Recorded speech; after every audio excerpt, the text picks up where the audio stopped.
政府議案，律政 Government motion. Proposed resolution under the Fatal Accidents Ordinance moved by the Secretary for Justice. Members who wish to speak, please press the Request to Speak button. I now call upon the Secretary to speak and move the motion. Thank you, President. I move that the motion as printed on the agenda be passed. The purpose of this resolution is to increase the statutory sum of damages for bereavement, hereinafter referred to as bereavement sum, under Section 4.3 of the Fatal Accidents Ordinance, Cap 22, from $242,500 to $253,500. The ordinance was enacted in 1986. It allows an action for damages to be brought against a person for the benefit of the dependents of the deceased in respect of that person's wrongful act, neglect, or default which has caused the death of the deceased. An action under the ordinance may include a claim for damages for bereavement in the sum as prescribed in Section 4.3. Section 4.5 of the ordinance provides that the Legislative Council may, by resolution, vary the sum.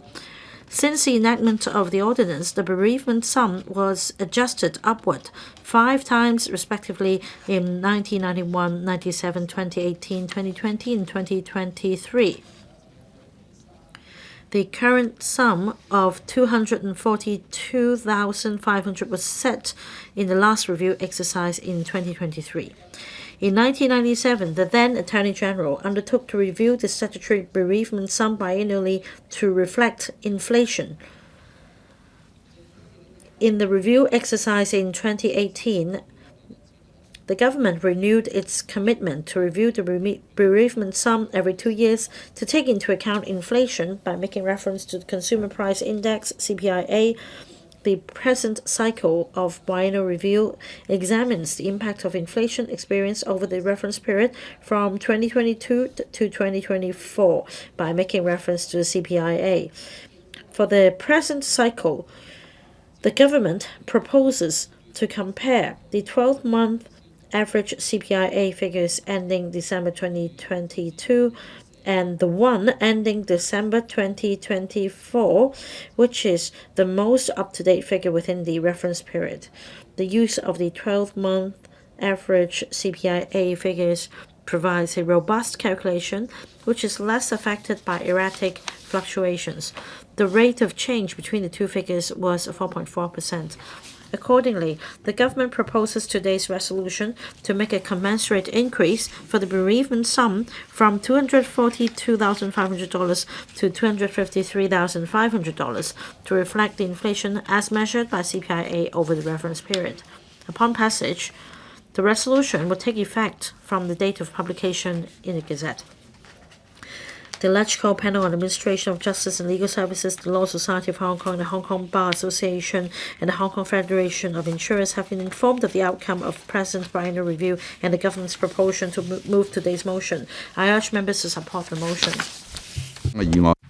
I now put the question to you that the motion moved by the Secretary be passed. Mr. Martin Liao.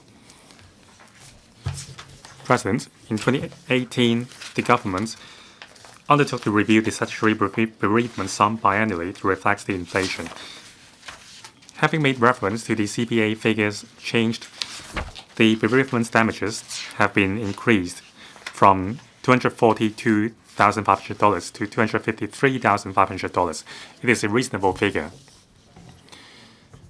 But no matter how high the damages becomes, we can't compensate the victims' families for the loss of a life.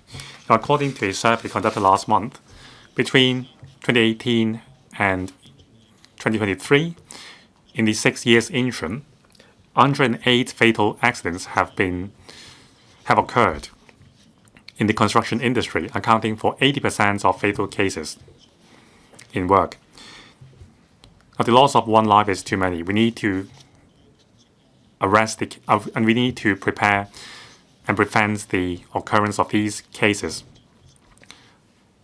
Life is not the cause of development. I support the motion.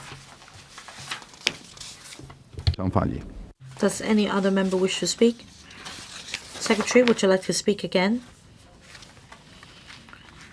I thank the the honourable member for his remarks. Definitely, we will work very closely with the Policy Bureau on further improving the legal framework so as to drive down accident figures. I also thank members for your support. And I put the question to you that the Secretary's motion be passed. Would those in favour please raise your hands? Those against, please raise your hands. I think the question is agreed by a majority of the members present. I declare the motion passed. Members Members' bill. This council resumes the second